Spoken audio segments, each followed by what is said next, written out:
Querida, que alegria estar aqui com vocês.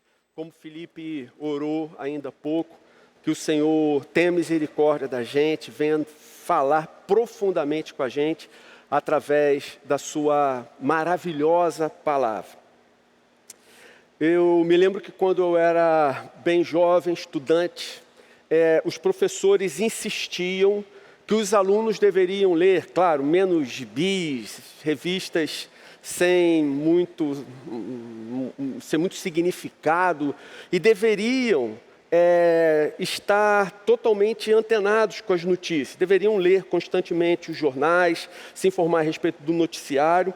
E eu adquiri esse hábito. Eu costumo diariamente ler os jornais, me informar, saber o que está acontecendo, tento me informar a respeito de política, de economia, situação do país, situação da nossa cidade. Mas confesso que de um tempo para cá, toda essa atualização começou a fazer mal ao meu coração.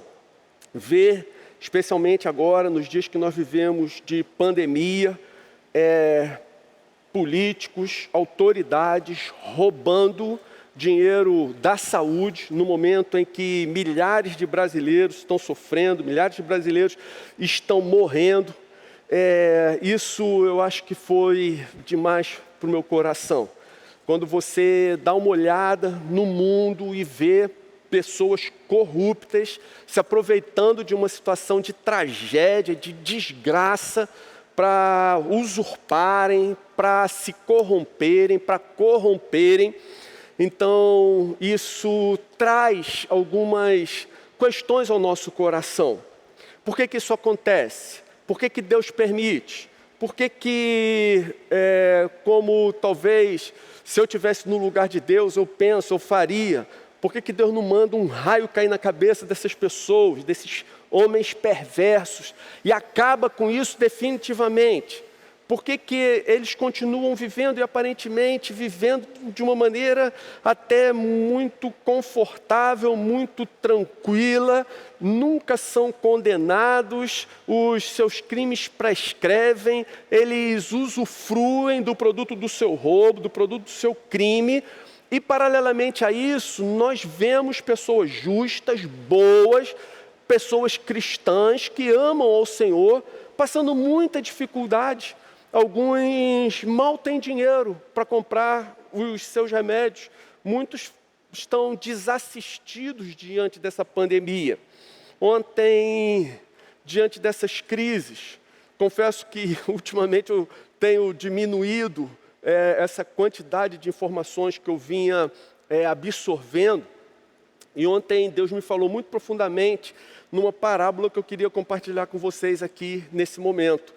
É a parábola do joio, que se encontra em Mateus, capítulo 13, e eu vou ler a partir do versículo 24. E a parábola diz assim: Jesus lhes contou outra parábola dizendo: o reino dos céus é como um homem que semeou boa semente em seu campo. Mas enquanto todos dormiam, veio o seu inimigo e semeou o joio no meio do trigo e se foi. Quando o trigo brotou e formou as espigas, o joio também apareceu. Os servos do dono do campo dirigiram-se a ele e disseram: o Senhor não semeou boa semente em seu campo? Então de onde veio o joio?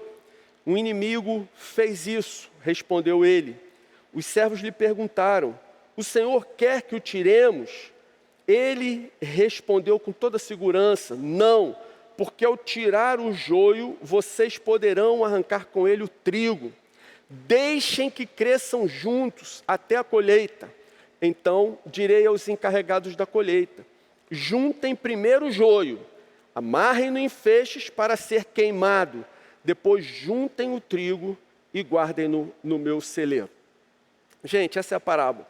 Jesus diz que o reino dos céus é semelhante a um homem que planta trigo, tem uma plantação de trigo boa, sementes boas, plantação boa, ele quer produzir um trigo bom. Mas em algum momento em que as pessoas não percebem, o inimigo vem e semeia joio no seu campo. Então ele segue um plano de maneira a preservar o que ele plantou, proteger a sua plantação.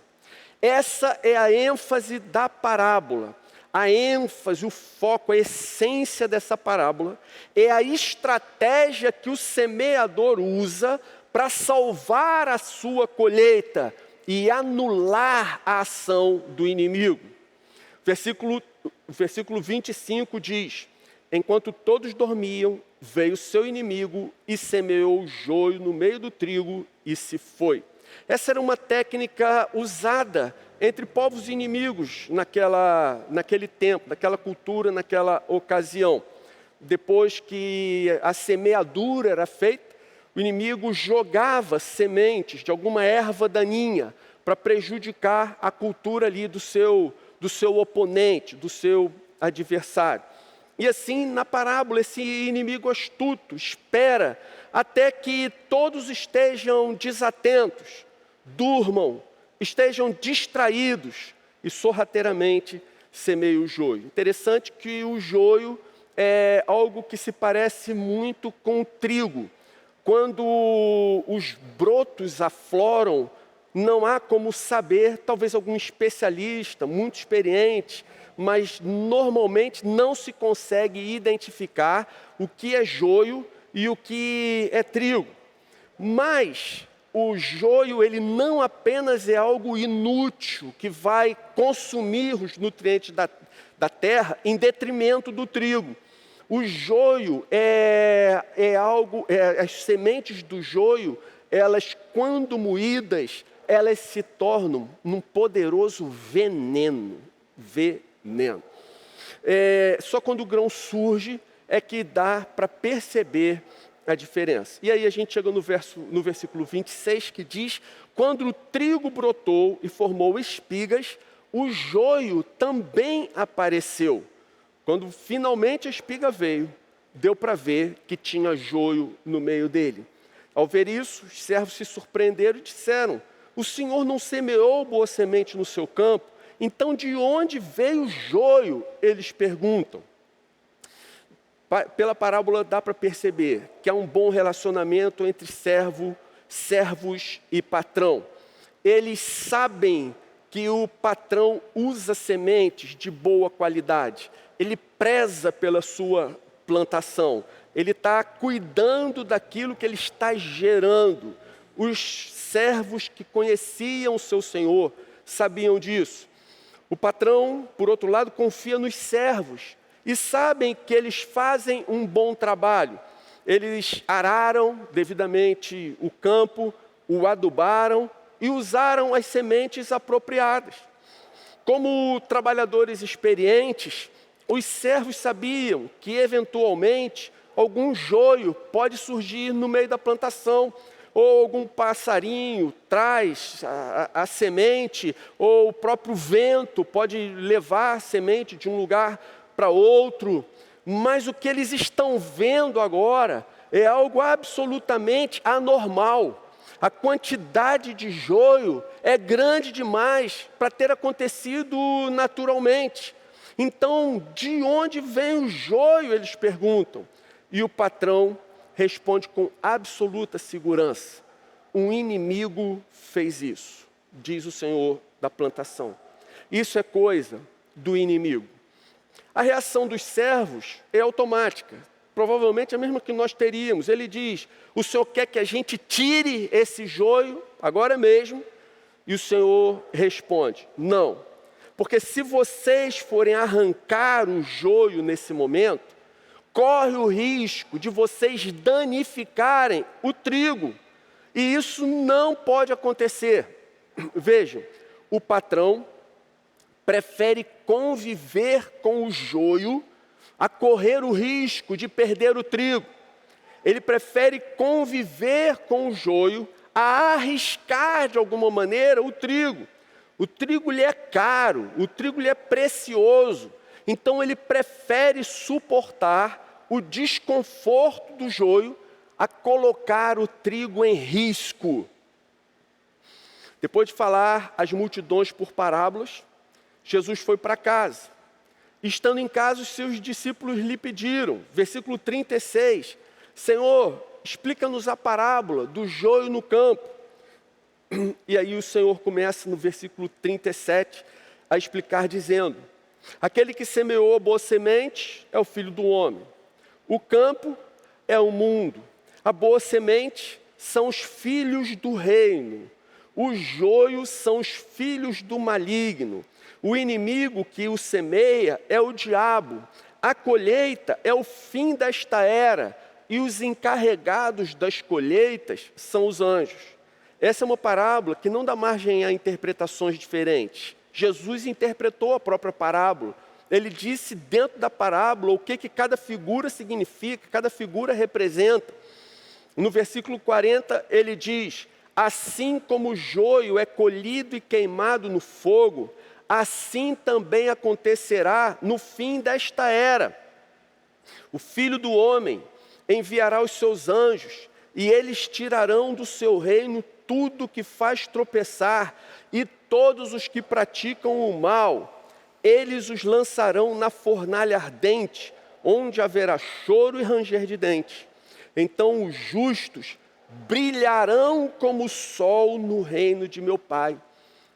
E termina com uma exortação, conhecida da gente. Aquele que tem ouvidos, ouça. Aquele que tem ouvidos, ouça. Então, que aplicações a gente pode tirar dessa parábola para a nossa vida? Gente, então, a primeira aplicação que eu tiro para a minha vida é que nós precisamos aprender a conviver com essa tensão de ver o ímpio prosperar, o justo sofrer, sabendo que no final o Senhor há de fazer justiça. Nós precisamos aprender a viver com essa tensão, vendo em muitos casos, o ímpio, o corrupto, o criminoso, o bandido, o perverso, o cruel, prosperando, enquanto o justo, o bondoso, o misericordioso, o santo, o cristão, o crente, aquele que ama Jesus, sofrendo e muitas vezes passando necessidade, passando por situações extremamente desconfortáveis e algumas situações extremamente graves. Nós precisamos aprender a conviver com essas tensões no nosso coração, com a certeza e a convicção de que no final o Senhor há de fazer justiça. Ora, quando o sol nasce, ele nasce e se põe sobre o campo, e ele irradia a luz necessária, tanto para o trigo quanto para o joio. Quando chove, a chuva molha o campo, e beneficia tanto o trigo quanto o joio. Nesta era em que vivemos, o bom e o mal caminham lado a lado, e num primeiro momento, nem o justo é recompensado e nem o ímpio é punido. E é por isso que muitos de nós acabamos entrando em crise, vendo, por exemplo, a situação que nós temos vivido nos últimos dias no nosso país, talvez no mundo, mas especificamente aqui pertinho de nós. Parece que não há distinção, não faz diferença entre o bom e o mal, entre o servo fiel e o rebelde, entre aquele que é fiel a Deus e aquele que é leviano, entre aquele que é obediente e que é desobediente, entre o que teme a Deus e o que despreza a Deus. E uma vez que as raízes do joio são mais densas e mais volumosas que as raízes do trigo, o joio acaba por usurpar mesmo aquilo que deveria ser do trigo. Mas ele absorve, ele retém uma grande quantidade de nutrientes do campo, em detrimento do trigo. O fazendeiro com seus servos preparou da melhor forma possível o solo para o trigo, mas acaba que o joio também usufrui, e ainda mais, da preparação que foi feita. Parece injusto, aparentemente é injusto. Na verdade, no meu coração, eu acho que não parece não. É realmente altamente injusto. Vejam, por exemplo, gente, os apóstolos deram sua vida por amor a Jesus e acabaram morrendo, a maioria deles, de forma tão cruel. Eram seus conterrâneos, algumas das criaturas mais cruéis e opressoras que já passaram pela face da terra. E esses viveram tranquilos, regalardamente, longos anos de vida. Ontem eu estava lendo a biografia de David Brainerd. Queria recomendar a você, editora Fiel, acabou de relançar esse clássico. O diário de David Brainerd, na verdade, é o diário desse missionário entre índios norte-americanos, comentado por Jonathan Edwards, aquele grande avivalista, que na verdade era, entre aspas, sogro de David Brainerd. A sua filhinha se apaixonou por David Brainerd nos últimos meses de vida. Parece que não chegaram a casar, mas morreram com um intervalo de tempo muito pequeno entre eles. David Brainerd aos 29 anos e Jerusa, a sua amada, com apenas 17 anos, se não me falha a memória nesse momento. David Brainerd, em seu diário, ele conta como foi terrível para alguém que sofria de uma tuberculose crônica ir para o meio da mata, viver ao relento boa parte da sua vida, noites ao relento, no meio da chuva, de intenso frio, como é no norte dos Estados Unidos, para pregar o Evangelho. E ele morreu aos 29 anos. E foi contemporâneo de David Brainerd, Voltaire, um dos maiores zombadores e escarnecedores que já passaram pela face da terra. Esse Voltaire, ele foi um dos inimigos mais ferozes do cristianismo. No entanto, Voltaire, apesar de ser escarnecedor, zombador, inimigo de Deus, ele viveu até os 84 anos. 55 anos a mais do que David Brainerd. Isso não é justo. Isso não podia acontecer. Gente, não sei se vocês tiveram a oportunidade de assistir o filme Operação Valquíria. Conta a história de uma das tentativas de se matar Hitler. Um coronel alemão chamado Klaus von Stauffenberg, ele traça um plano complexo para entrar no bunker de Hitler com 2 bombas e explodi-las lá dentro. Ele queria matar o Führer, ele não aguentava mais a insanidade daquele tirano. E ele conseguiu entrar, mas só armou uma bomba. A bomba explodiu, deu certo, mas o Hitler não morreu.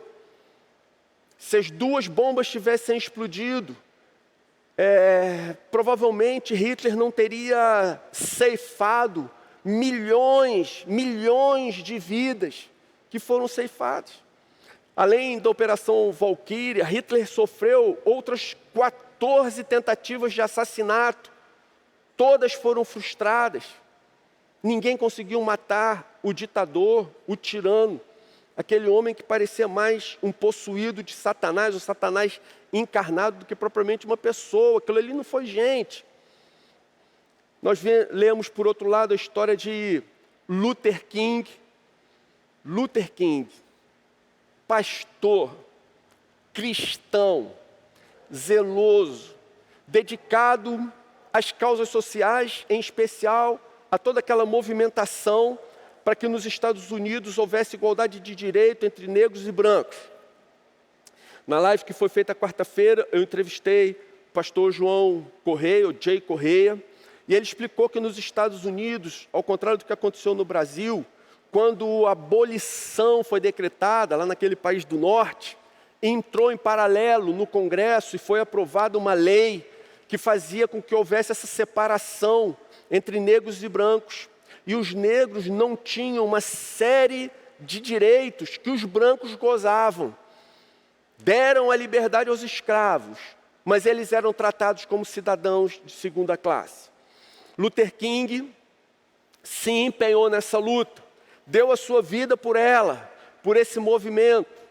Gente, um único atentado, uma única bala acertou Luther King e tirou a sua vida aos 39 anos de idade. Gente, isso não é justo. Hitler sofreu 15 tentativas e o desgraçado não morreu. Luther King, o homem tão bondoso, servo de Deus, um único tiro o acertou. Isso não podia ter acontecido. Não é justo. Na nossa justiça própria, o que nós pensamos é: o perverso deveria estar sofrendo, o justo deveria estar se alegrando. Por que que o incrédulo, que é mau, enriquece e tantos crentes vivem uma vida extremamente simples? Por que que ao inocente não se faz justiça, mas ele é condenado, enquanto o culpado triunfa impunemente e ainda insulta os inocentes? Por que que o ímpio goza de boa saúde, bons médicos e bons hospitais, e o piedoso é consumido por alguma terrível enfermidade, sem recursos e sem apoio? Por que que aquele cuja vida poderia ter sido tão abençoadora à humanidade é arrebatado por uma morte, vamos dizer, entre aspas, prematura, quando outros, que nem mesmo mereciam ter nascido, vivem tantos anos? Porque alguns possuem o coração corrompido e perverso e são muitas vezes cumulados de honrarias, enquanto ao justo, muitas vezes, é reservado apenas o desprezo. Gente, essa parábola dá resposta a todas essas perguntas. Veja o que diz versículo 28 a 30. Os servos lhe perguntaram: Senhor, quer que o tiremos do joio? Ele respondeu: não, porque ao tirar o joio vocês poderão arrancar com ele o trigo. Deixem que cresçam juntos até a colheita. Em outras palavras, é necessário que haja essa convivência por um tempo. Mais tarde, Jesus explica isso dizendo no versículo 39, a colheita é o fim desta era, e os encarregados da colheita são os anjos. Entendeu? O encarregado dessas colheitas são os anjos. Henrique, você está entendendo o que a palavra está falando? Servo entende de arar o campo. O servo precisa entender como semear. Nenhum servo está credenciado a colher. Só os anjos sobre as ordens de Deus poderão, na hora adequada, fazer a colheita. E Jesus prossegue no versículo 40 a 42, dizendo: assim como o joio é colhido e queimado no fogo, assim também acontecerá no fim desta era. O Filho do Homem enviará os seus anjos, e eles tirarão do seu reino tudo que faz tropeçar, todos os que praticam o mal, e eles os lançarão na fornalha ardente, onde haverá choro e ranger de dentes. Esteja certo, absolutamente seguro em seu coração, a separação total e definitiva entre o bom e o mal, o crente e o ímpio, o justo e o perverso, vai se realizar no dia do juízo final. Naquele dia, Deus fará distinção entre aqueles que lhe pertencem. Durante esse tempo que se chama hoje, no presente século, no dia que estamos vivendo, há necessidade de que o mal e o bem caminhem lado a lado, juntos.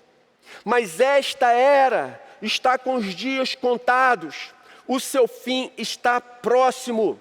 A parábola prediz que virá o final dos tempos, e quando esse dia chegar, o Senhor vai separar aqueles que lhe pertencem. E aí nós chegamos na segunda aplicação.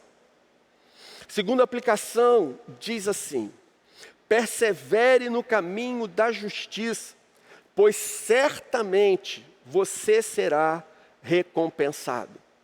Persevere no caminho da justiça, pois certamente você será recompensado. Deus ordenará aos seus anjos, versículo 30, juntem o trigo e guardem-no no meu celeiro. Gente, olha que coisa tremenda. Juntem o trigo e guardem-no no meu celeiro. O dia da colheita marcará o final dessa era, e será um dia como nunca houve até então sobre a face da terra. O profeta Malaquias o anteviu e disse, Malaquias capítulo 4, versículo 1, está aí na sua tela. Certamente vem o dia, ardente como uma fornalha. Todos os arrogantes e todos os malfeitores serão como palha.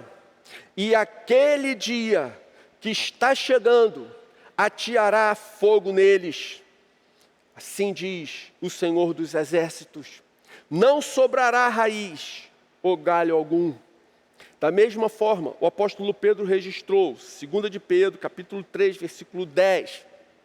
O dia do Senhor, porém, virá como ladrão. Os céus desaparecerão com um grande estrondo, e os elementos serão desfeitos pelo calor, e a terra e tudo que nela há será desnudada. Oh, irmãos, vocês veem o que acontece? Tem gente que se apavora diante de uma tempestade de raios, uma chuva de verão no fim de tarde. Tem gente que se apavora quando vê uma chuva forte, torrencial se aproximando. Tem gente que tem medo, ou pelo menos fica, atemorizado, quando sopra um vento um pouco mais forte. Nunca passei por um, mas ouvi dizer que uma das piores sensações que pode se ter na terra é estar no meio de um terremoto. Primeiro vem aquele ruído terrível anunciando que, olha, vai ter destruição, tudo vai tremer. E quando começa a tremer todas as coisas, meu Deus, quem esteve diz que é uma sensação das piores que já experimentou na terra. No entanto, o terror que se abaterá sobre a terra naquele dia será algo nunca visto antes na história da humanidade. E há quem pense da seguinte maneira: tomara que até lá eu já tenha morrido. Mas o que a Bíblia diz é que isso não vai adiantar de nada, porque esses terríveis cataclismas cósmicos, eles na verdade vão anteceder a volta de Jesus. Quando o dia da colheita chegar, todos os mortos ressuscitarão primeiro, antes do arrebatamento. Eles vão ressuscitar para que todos vejam a gloriosa volta de Jesus. Apocalipse capítulo 1, versículo 7, o Senhor diz: eis que Ele vem com as nuvens, todo olho verá, até mesmo aqueles que o traspassaram. Todos os povos da terra se lamentarão por causa dele. Assim será, amém. Quando o Senhor vier, todo olho o verá. E digo para vocês, muita gente faz cálculo, quer ajudar Deus imaginando, hoje em dia tem tecnologia para isso, pode ser transmitido pela internet, pela televisão. Não! Deus não precisa de nada disso. Todo mundo vai ver no céu ao mesmo tempo. As dimensões em que Deus habita não são as dimensões que nós habitamos.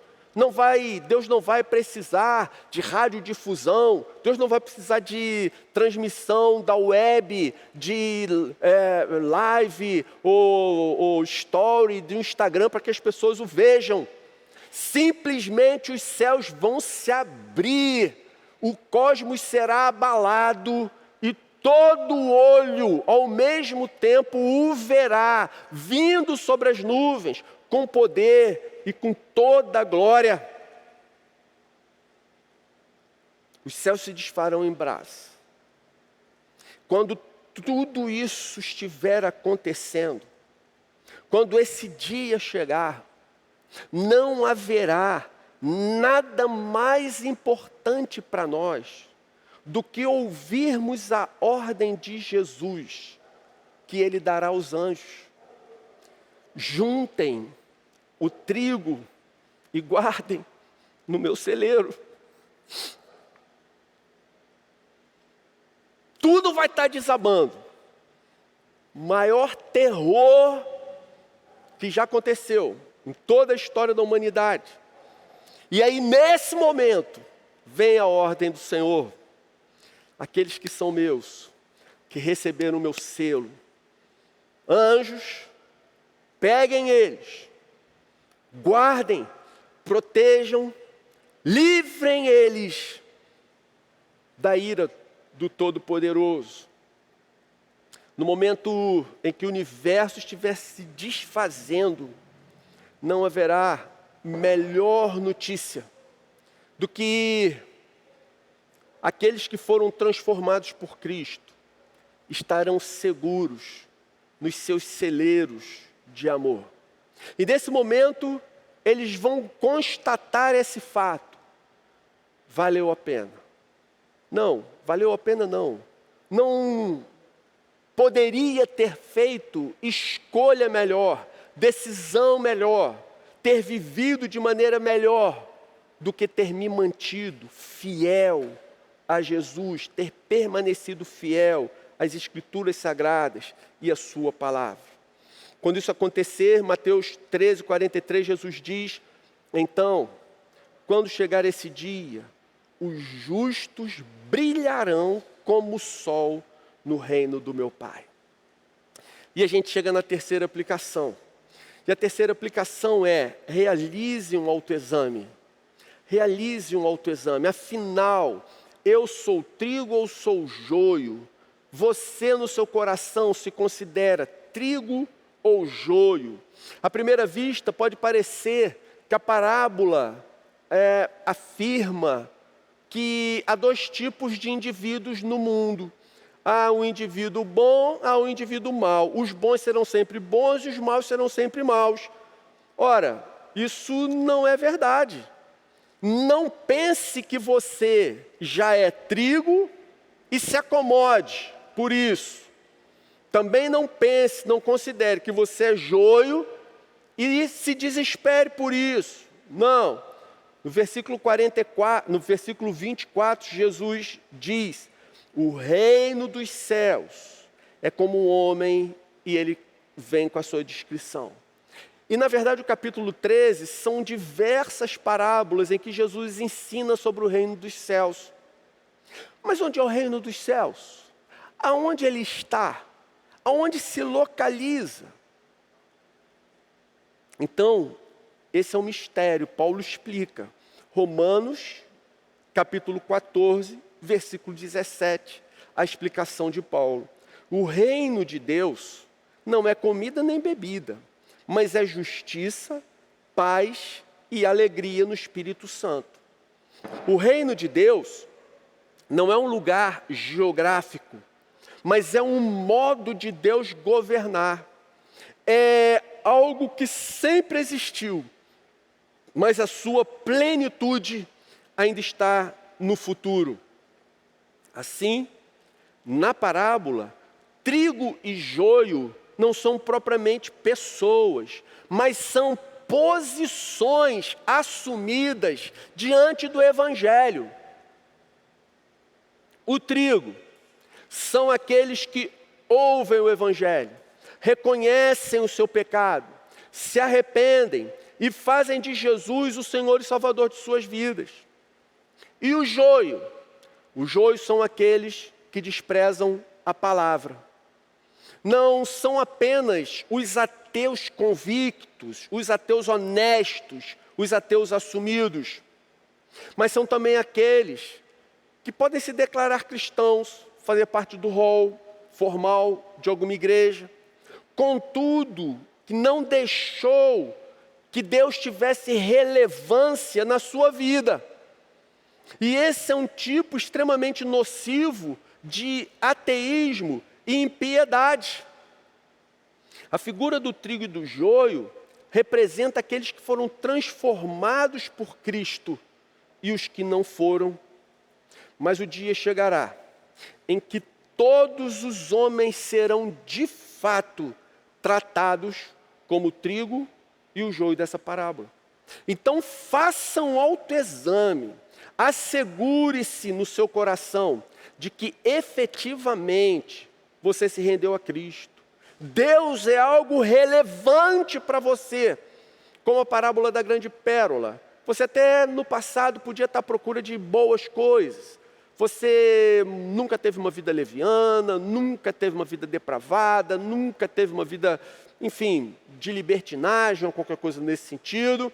Você procurava boas coisas, procurava uma boa filosofia de vida, mas quando você descobriu Jesus, quando você ouviu sobre o Evangelho, você percebeu que o Evangelho era algo tão superior, infinitamente incomparável a tudo que você considerava bom e procurava até então, e decide vender tudo aquilo, deixar tudo para trás, abrir mão de tudo, para você conquistar essa pérola, esse tesouro, que realmente vale a pena, vale dar a vida por ele. Caso você faça esse autoexame e não tenha essa convicção, por favor, acerte-se o quanto antes com o Senhor, porque Jesus falou durante toda a sua vida aqui na terra, pregou e mandou que fosse registrado. Ele dizia: o dia está próximo. O dia está próximo. Quero afirmar para vocês, esse dia, gente, está próximo, mais próximo do que a gente pode imaginar. E quero concluir aqui dizendo que, após Jesus explicar a parábola para os seus discípulos, ele conclui no versículo 43, dizendo: aquele que tem ouvidos, ouça. O que Jesus quer dizer? Ele quer dizer, olha, se você está entendendo o que está sendo dito, assuma uma posição, não perca tempo, tome uma atitude, posicione-se já, reaja à palavra que falou ao seu coração. Se falou ao seu coração, você precisa agora reagir, você precisa tomar uma atitude, você precisa se posicionar. A parábola do joio, ela lança luz sobre esse conflito que eu falei no início, quando vemos o ímpio prosperando e o justo sofrendo. Ela diz, olha, importa por um tempo, até o fim dessa era, que o bem e o mal convivam lado a lado. Mas ela nos dá essa certeza, essa segurança, isso terá um fim. Chegará o dia em que haverá distinção definitiva entre o justo e o ímpio. E quando esse dia chegar, nós veremos que não haveria nada melhor a fazermos com as nossas vidas do que perseverarmos no caminho. E não tenha dúvida, quando esse dia chegar, receberemos do Senhor a recompensa. Então não adie mais a sua decisão, nosso tempo é limitado, renda-se completamente a Cristo, para que Ele seja efetivamente seu Senhor e seu Salvador. Senhor, ajuda-nos a aplicarmos essa palavra aos nossos corações. Fala com a gente, trata com a gente. A única coisa que não podemos, Senhor, é ficarmos indiferentes diante daquilo que o Senhor tem falado com a gente. Então, naquele dia não queremos descobrir que tivemos a atitude de um joio, Senhor. Mas nós queremos ser resgatados pelo Senhor no Teu celeiro de amor. E assim, a nossa oração é para que o Senhor nos ajude, não apenas no momento da decisão e do posicionamento, mas a sustentarmos o posicionamento, a atitude, até que esse dia chegue, até que o Senhor venha nos buscar. Essa é a nossa oração, muito gratos ao Senhor por tudo. E nós oramos assim, em nome de Jesus. Amém.